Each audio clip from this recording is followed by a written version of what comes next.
You think the interest rate is just a number. 12%, 18%, 29%. It's math, right? A fair price for borrowing money. The cost of risk. But what if it's not? What if the interest rate isn't really about risk anymore, but about keeping you paying as long as possible? Because once you understand how lenders actually use interest rates, you'll see why the system often works best when you're struggling, but never breaking.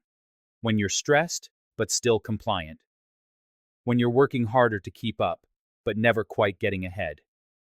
Before we start, tell me in the comments, what's the highest interest rate you've ever seen on a loan or credit card? 12%? 24%? Higher? I want to see how high this goes across the country, because I guarantee someone watching right now has seen rates that would shock most people. Here's what this video's about. You'll see how interest rates actually work in modern lending, why they're often structured to keep you paying for years, the psychology that keeps you compliant even when the math doesn't make sense, and the exact steps to break out before you've paid double or triple what you borrowed. This is educational content, not legal or financial advice. Everyone's situation is unique, and laws vary by state. Interest rate regulations, usury laws, and lending practices differ significantly depending on where you live and what type of credit you're using. Always verify your specific terms and your rights before taking action. Let's start with the illusion of fairness. The story you've been told about how interest rates work. When you borrow money, whether it's a credit card, a personal loan, an auto loan, whatever, you're told the interest rate reflects risk. Your risk as a borrower. You're a high-risk borrower based on your credit score or your income or your history. You pay a higher rate. You're low risk with good credit and stable income? You pay a lower rate. Seems fair, right? Seems logical. Seems like the lender is just protecting themselves against the possibility that you might not pay them back. Higher risk equals higher rate. Lower risk equals lower rate. Simple economics. Supply and demand, risk and reward. Except in modern lending, the system often doesn't work that way anymore. Or at least, that's not the whole story. That's not the only thing your interest rate is doing. Because today, in many cases, your interest rate is less about who you are and more about how predictable your payment behavior is over time. It's less about whether you'll default and more about how long you'll keep paying before you're done. The ideal customer for many lenders isn't the person who pays everything on time and pays off their balance early. That person is low risk, sure, but they're also low profit. They borrow money, they use it briefly, they pay it back quickly, and the lender makes very little interest. The ideal customer is often the person who pays on time every single month, never misses, never defaults, but never finishes, never pays it off completely, keeps a balance, keeps paying interest month after month, year after year. That 24% APR on your credit card, that's not punishment for being irresponsible. That's often a profit structure. That's a rate calculated to keep you in the system long enough to pay significant interest over many years without ever triggering default, without ever becoming a loss for the company. The perfect balance in the business model. You're struggling enough that you can't pay it off quickly, but you're not drowning enough that you default and they lose money. You're just stressed enough to keep working harder to make those payments, but not so stressed that you give up entirely. Struggling, but not breaking. Paying, but not finishing. That's the zone where interest rates do their most profitable work. But let's zoom out. Let's talk about the math they don't show you up front, the math that's buried in the fine print, the math that would change your decisions if you actually sat down and calculated it before you borrowed. Let's take a simple, realistic example that probably describes millions of people watching this video right now. You borrow $3,000 on a credit card at 24% APR. That's a pretty average rate these days for someone with okay credit. Maybe not great, but not terrible. 24% is standard. Common. Normal in today's lending environment. You make the minimum payments every month. Let's say that's about $90 a month, which is roughly what the minimum would be on $3,000 at that rate. $90 a month sounds manageable, right? Sounds like something you can afford. Sounds responsible. Over time, if you only pay that $90 minimum and you don't add any new charges to the card, you'll pay approximately $2,600 in interest on a $3,000 balance. You're paying $2,600 just for the privilege of borrowing $3,000. You're almost doubling your cost for the same purchase. That $3,000 emergency car repair, that $3,000 in holiday gifts, that $3,000 in medical bills, it cost you $5,600 by the time you're finally done paying for it. And it took you years, potentially a decade or more, to finish. That's not bad math. That's a business model. And here's the part no one talks about. Now scale that across the economy. Scale that across all the people in the same situation. Approximately 120 million Americans are currently carrying credit card debt. That's not people who have credit cards. That's people who are actively carrying a balance month to month, paying interest.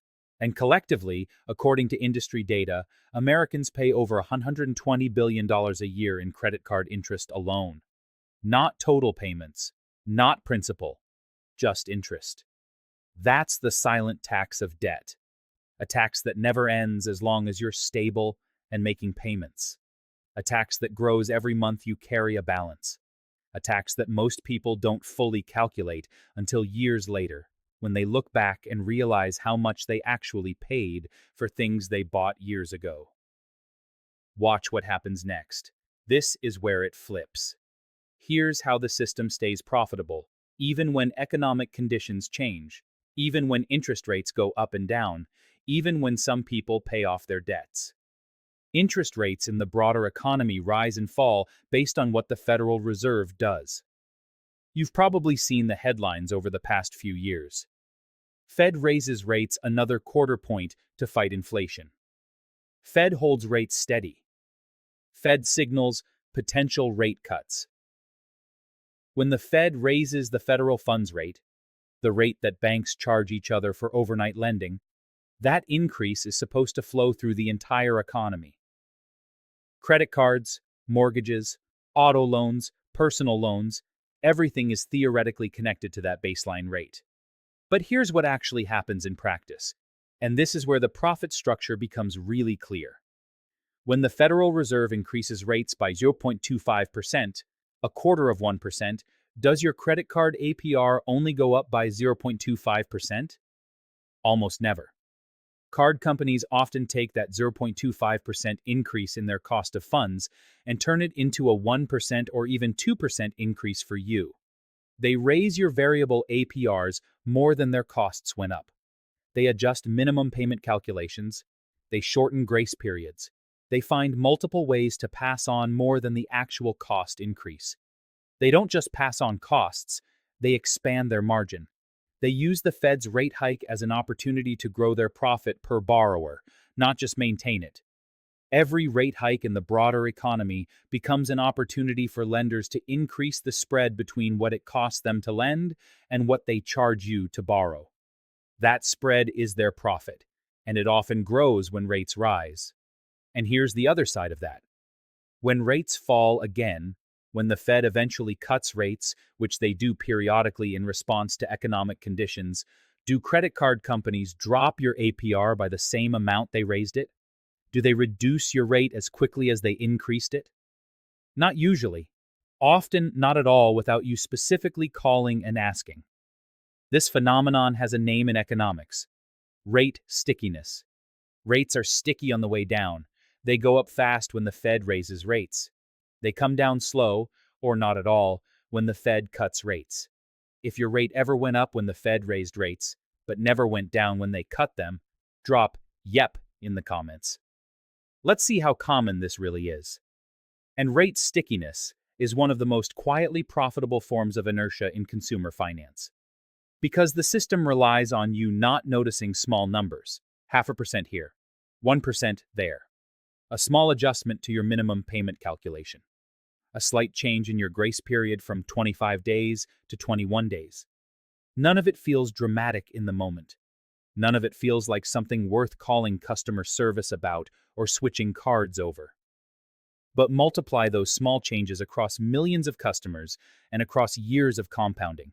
And you're looking at billions of dollars in additional interest that wouldn't exist if rates moved symmetrically up and down. Until your $10,000 credit card balance, which maybe started as a $6,000 balance a few years ago, but grew because you kept using the card and the interest kept accumulating, costs you thousands of dollars every single year just in interest charges. Not in paying down what you owe, just in interest. The interest rate trap isn't just financial, though. The financial math is brutal, yes, but the psychological component is what makes it stick. The psychological component is what keeps people in the pattern for years or decades without rebelling against it. When you see minimum payment due on your statement, your brain relaxes. You think, okay, I can handle that. I can afford $90 this month. I'm being responsible. I'm meeting my obligation. I'm not defaulting. I'm doing what I'm supposed to do. But you don't look at the line that shows total interest paid year to date. You don't calculate how long it will take to pay off the balance at this rate. You don't sit down with a calculator and figure out that you're going to be paying this for another 8 or 12 or 15 years. You just see the minimum, you pay it, you feel a moment of relief that you handled it, and you move on with your month. That's the design. That's how the psychology works in the system's favor. High interest rates create stress. They make your balance grow faster than it shrinks when you're only paying minimums. They make you feel like you're running on a treadmill. But they don't create panic. They don't create the kind of acute crisis that makes you do something dramatic, like cutting up your cards or selling everything you own to pay off the debt immediately. It's enough pressure to keep you working harder, picking up extra shifts, sacrificing things you want, staying stressed about money. But it's not enough pressure to make you reject the entire system and stop playing the game by their rules. Lenders and credit card companies have studied this balance for decades. This is behavioral economics at scale. This is understanding exactly how much financial pressure human beings can tolerate before they break in one direction or the other. When stress is too high, when interest rates are so extreme, or balances grow so fast that people feel completely hopeless, people default. They stop paying, they declare bankruptcy, they become losses on the lender's books. That's bad for business. When stress is too low, when rates are so reasonable and balances are so manageable that people can easily pay everything off, people pay off their debts quickly and stop generating interest revenue. That's also bad for business, at least for the interest income part of the model. So the system, in many cases, optimizes for that middle ground. That zone where you're stressed enough to prioritize the payment every month. Stressed enough to keep working to afford it. Stressed enough that the debt lives in the back of your mind constantly. But not so stressed that you give up. Not so stressed that you default. Not so stressed that you do something dramatic to escape.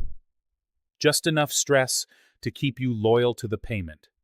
Just enough hope that if you keep making payments, eventually you'll be done. Even though the math says eventually is 10 or 15 or 20 years away. That's the psychological trap. The financial trap is the math. The psychological trap is what keeps you in the math long enough for it to really hurt. And here's the thing that makes people angry when they finally understand it. None of this is illegal. None of this violates consumer protection laws in most states. The disclosures are there. The APR is printed clearly, usually in 12-point font or larger, right there on page 2 or 3 of your credit card agreement. The Truth in Lending Act requires them to tell you the rate before you borrow. Federal law and most state laws essentially say, as long as you tell them the rate in writing, you can charge it. As long as disclosure happens, the rate itself is often legal. That's how payday lenders can charge 300% APR or higher and still operate legally in many states. That's how credit cards can charge 29%. That's how subprime auto loans can charge rates that would have been considered unconscionable a generation ago. It's not about breaking the law.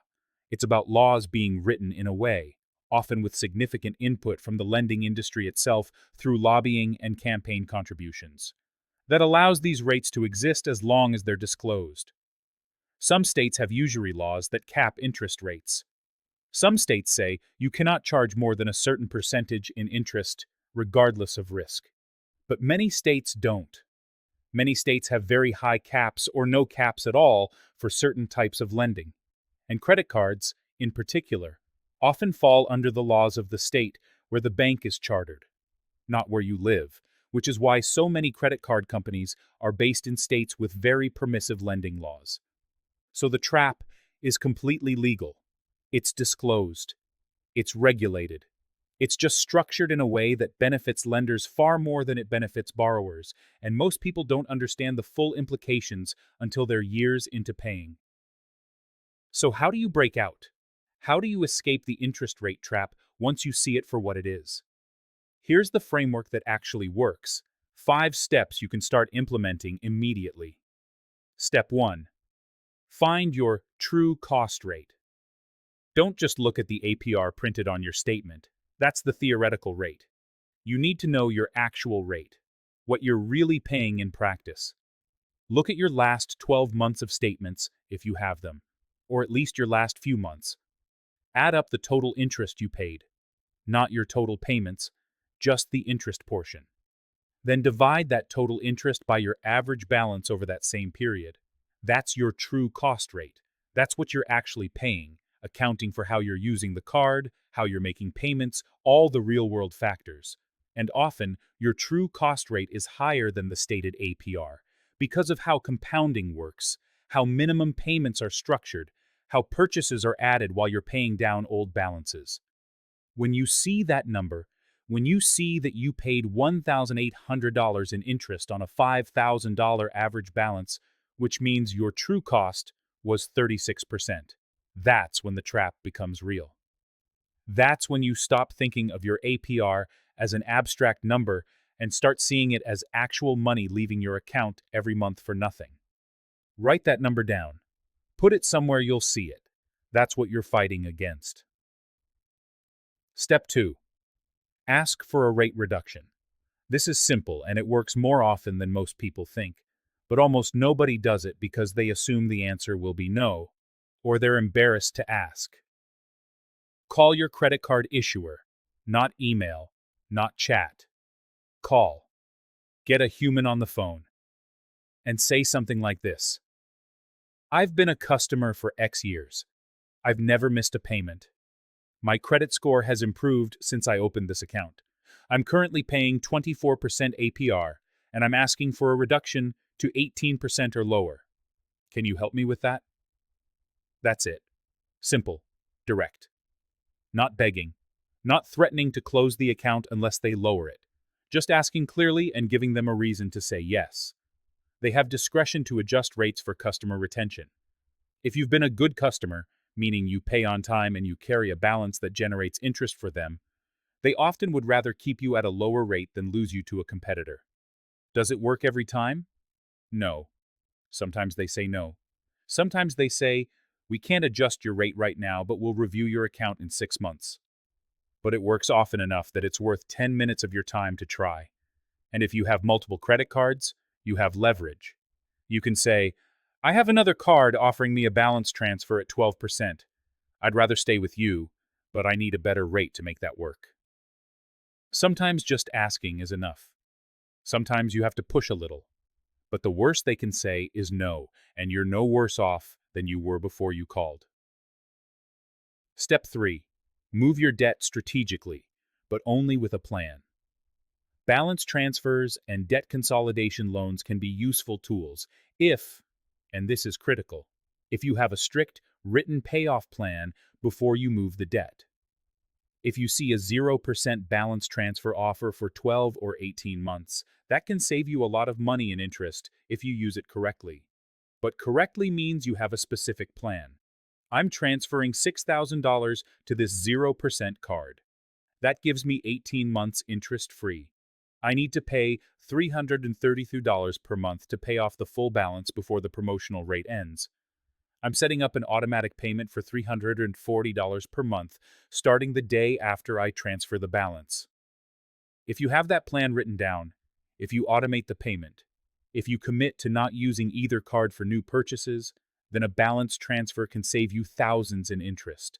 But if you don't have that plan, if you're just moving debt to feel relief, if you're thinking, I'll pay it off somehow before the promo ends, if you're planning to keep using the old card now that it has available credit again, then a balance transfer is just a new treadmill. You'll end up with the original balance still sitting on the new card when the 0% expires, plus new charges on the old card, and you're worse off than you started.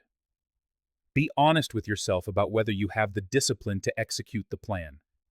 If you don't transfer. Work on paying down what you have where it is. Step 4. Automate your overpayment. This is the step that actually shortens your timeline from 15 years to 3. This is the step that breaks the trap. Calculate your current minimum payment. Let's say it's $150. Now add 50 to 100% more than that and automate it.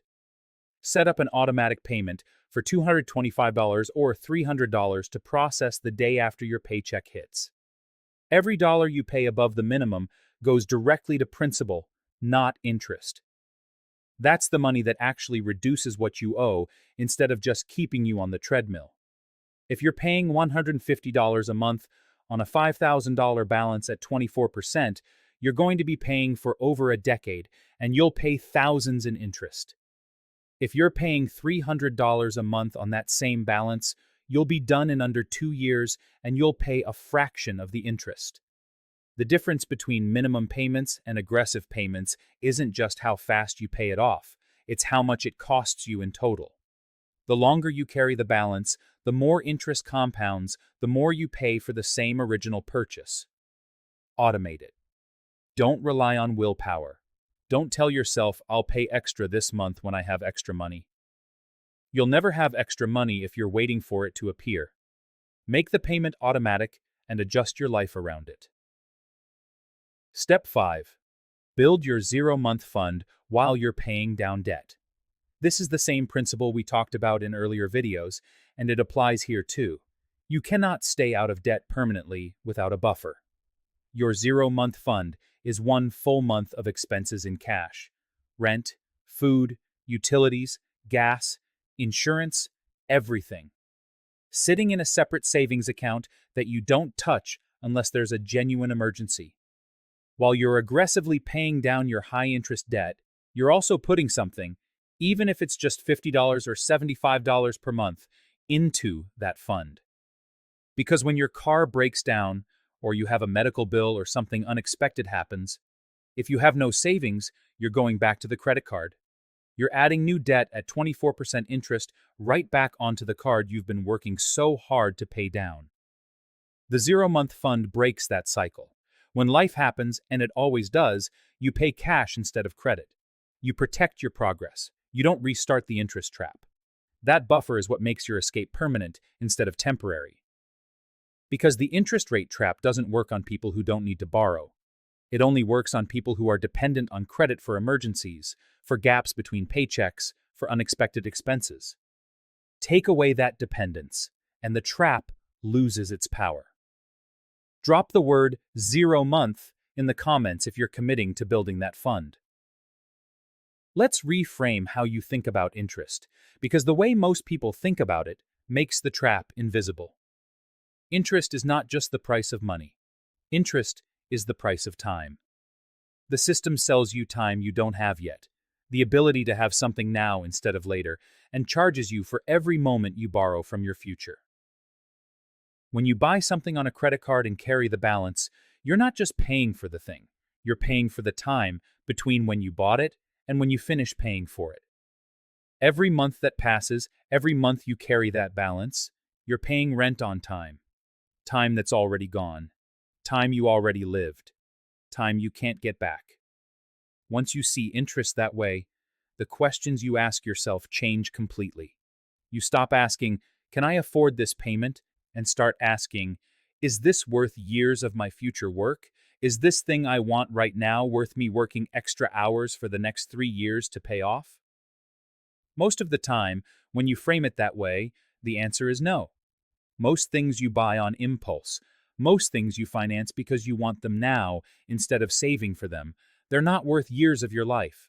That's where freedom begins, not when the balance hits zero, though that's important, but when the logic changes. When you start seeing interest for what it actually is, a claim on your future time, your future energy, your future choices. When you understand that clearly, you stop borrowing casually. You stop using credit for anything that's not genuinely necessary. You start protecting your future instead of mortgaging it. Pause this video for a second. Look at your highest interest balance right now. Pull up your credit card app or your loan statement. Find your APR. Then comment below. What's the rate? 15%? 22? 29? 35? Let's see how high this goes. Let's see how far this pattern reaches across the country.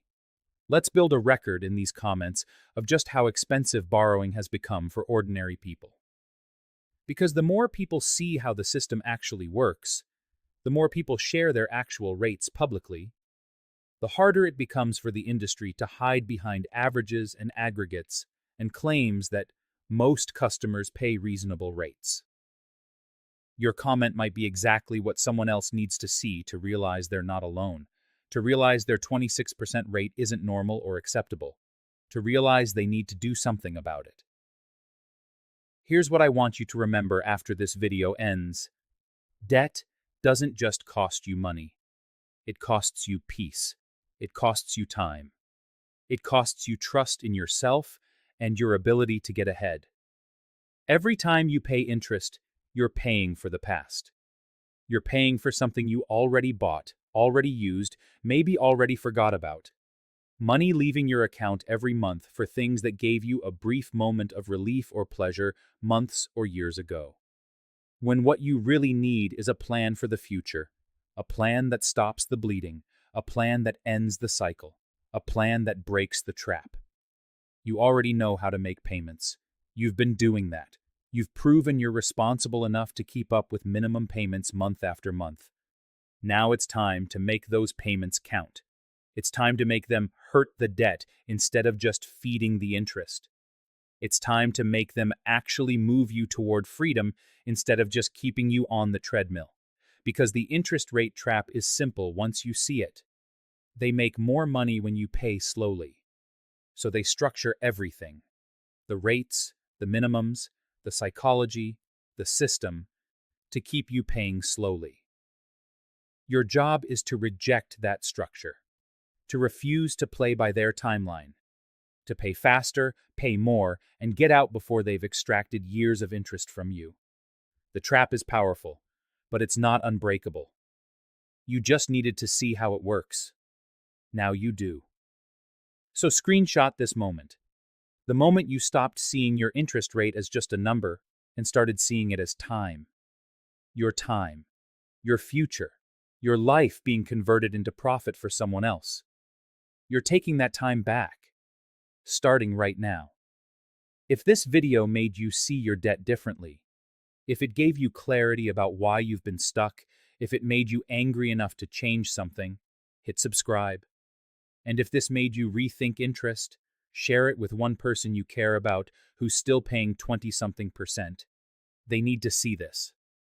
Now go, look at your rate, calculate your true cost, make the call, set up the automation, take back control. The interest rate isn't just math. It's a structure designed to keep you paying, and you just learned how to escape it.